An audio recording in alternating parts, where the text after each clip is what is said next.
Não importa o ano, não importa o clima e às vezes não importa nem quem tá largando na frente. Quando a Fórmula 1 chega em Interlagos, a gente já sabe que a chance é altíssima de um final de semana maluco acontecer.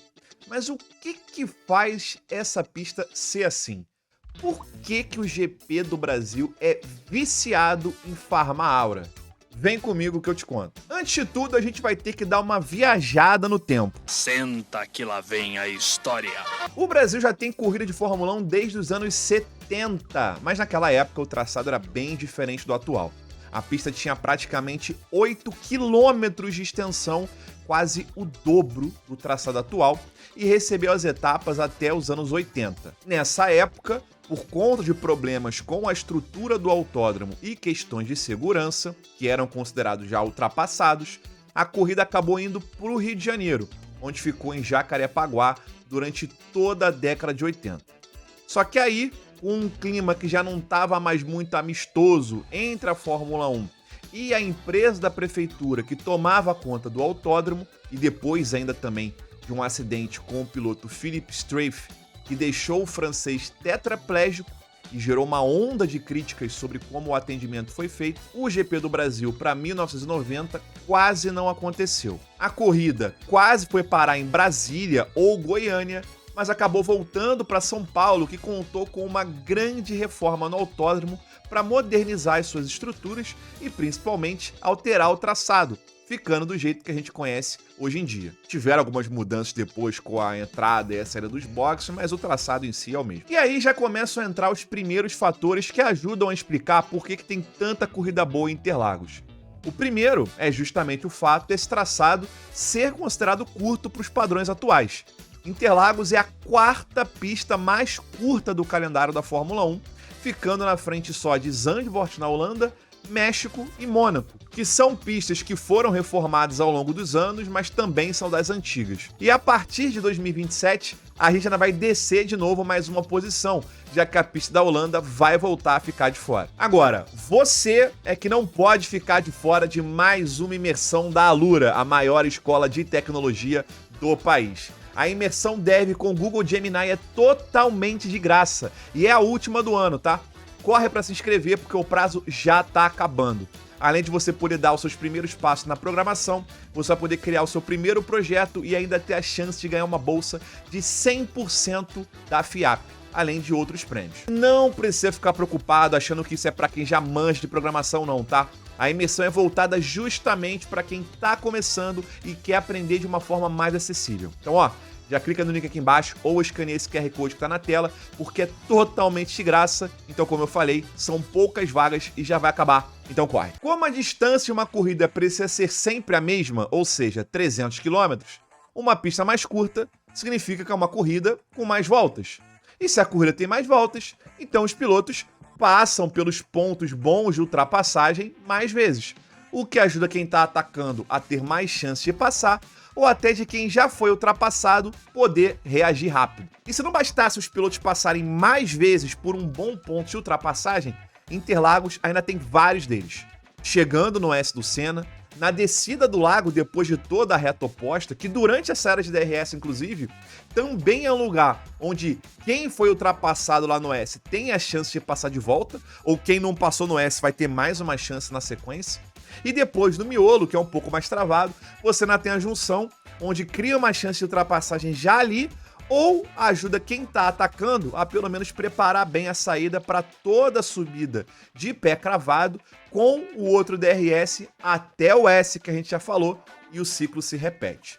E isso tudo, sendo que a pista, apesar de ser relativamente estreita, se a gente comparar com autódromos mais modernos, ainda entrega a possibilidade de você ter múltiplas linhas de corrida. E se isso tudo não fosse já o suficiente, então fica tranquilo que tem mais coisa.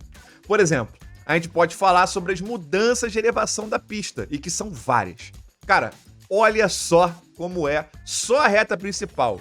É uma montanha-russa, pô. E ainda mais nesse regulamento atual, onde a altura dos carros é muito importante, as equipes têm que quebrar a cabeça na hora do acerto para poder maximizar os ganhos, mas ao mesmo tempo tendo que tomar cuidado para esse sobe e desce na pista não causar problemas com a parte de baixo, né? Além disso, a gente ainda tem também a questão de Interlagos ser uma das poucas pistas que é no sentido anti-horário. E aí, como os pilotos passam a maior parte do ano em pistas de sentido horário, até fisicamente é um pouco diferente. O corpo está mais acostumado com um tipo de esforço, aí chega aqui e agora inverte tudo, ainda mais sendo uma pista rápida, né? E isso tudo que eu falei até aqui, sem citar, obviamente, o principal fator de emoção de qualquer pista do calendário: chuva. E isso a gente tem pra dar e vender, né? Olha só que clima maravilhoso, solzão, não tem vento, nenhuma nuvem no céu. Sabe o que isso significa em Interlagos? Absolutamente nada. A qualquer momento pode cair uma chuva bíblica e antes mesmo de você reclamar lá no setor A ou no G, que tá todo ensopado, ainda pode simplesmente abrir os céus do nada e voltar a sair o sol. E depois chover de novo. As corridas no Brasil, antigamente, elas aconteciam em março, uma época que é famosa por ter chuvas aqui em São Paulo. Aí, por vários motivos, eles colocaram pro final do ano e, bom, é época de chuva de novo, olha só. É chance maior de safety car, bandeira vermelha, uma estratégia maluca que pode dar super certo ou super errado, alguém simplesmente errando mesmo. Se chuva já é um tempero legal para qualquer corrida da temporada, agora você pega isso e lembra que eu acabei de citar uma penca de outros fatores que podem deixar a corrida ainda mais movimentada e mistura isso tudo. E ainda tem alguns outros pontos também. Mesmo a etapa aqui do Brasil não sendo mais a última do campeonato pra valer, o que deveria ser considerado um crime hediondo, só pelo fato dela ser na reta final da temporada já coloca um tempero a mais quando a gente tem minimamente uma disputa de título. As equipes e os pilotos vão tomar decisões diferentes porque já sabem que de repente o campeonato tá mais apertado e aí cada ponto vale ainda mais, digamos assim. Alguns podem tentar ir por um caminho mais safe, enquanto outros vão ter que arriscar mais. E todo esse estresse também pode acabar se refletindo na pista, seja na estratégia ou na pilotagem, né? E isso sem falar também que a chance de quebras e problemas no carro também aumenta, já que muitas partes chegam aqui com bastante uso e desgaste ao longo da temporada. É por tudo isso e muito mais que as corridas aqui do Brasil são quase sempre esse caos lindo e maravilhoso. Cara, se você fizer uma pesquisa legal aí de quais foram as melhores corridas de Fórmula 1 na história, vai ter muita corrida daqui. Pô, eu vou largar aqui que talvez a melhor de todas, inclusive, foi aqui, que foi a corrida de 2012. Inclusive, tem um resumo ludibriado retrô dessa corrida aqui no canal. E eu juro pra vocês que eu acabei de citar ela, porque eu realmente acho que talvez ela seja melhor. Não foi pra divulgar o outro vídeo não, tá? É sério. Vocês não vão acreditar em mim, mas a verdade é essa, ok? Agora, pode ser que esse vídeo tenha zicado a corrida desse ano? Certamente que sim. Mas vamos ter fé de que isso não vai acontecer, né? Ainda mais com essa disputinha valendo o caneco do final do ano e se a previsão do tempo for o que a gente estiver esperando também, né? Interlagos é uma das últimas pistas old school que a Fórmula 1 tem no calendário e no meio dessa tsunami de pistas de rua com contratos bilionários de décadas surgindo, graças a Deus, a gente ainda tá conseguindo se manter vivo na brincadeira. Ainda mais depois da gente quase ter ficado de fora depois da pandemia, né? E a gente já viu com a Alemanha, Imola, que ser raiz e ter história pra contar não vale mais de nada hoje em dia na praça. Mas ainda bem que no nosso caso, a gente não vive só de nome, né?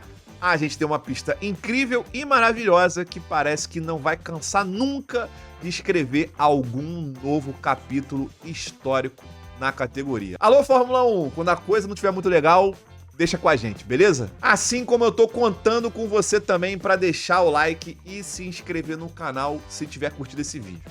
A gente se vê numa próxima, um abração, valeu e fui!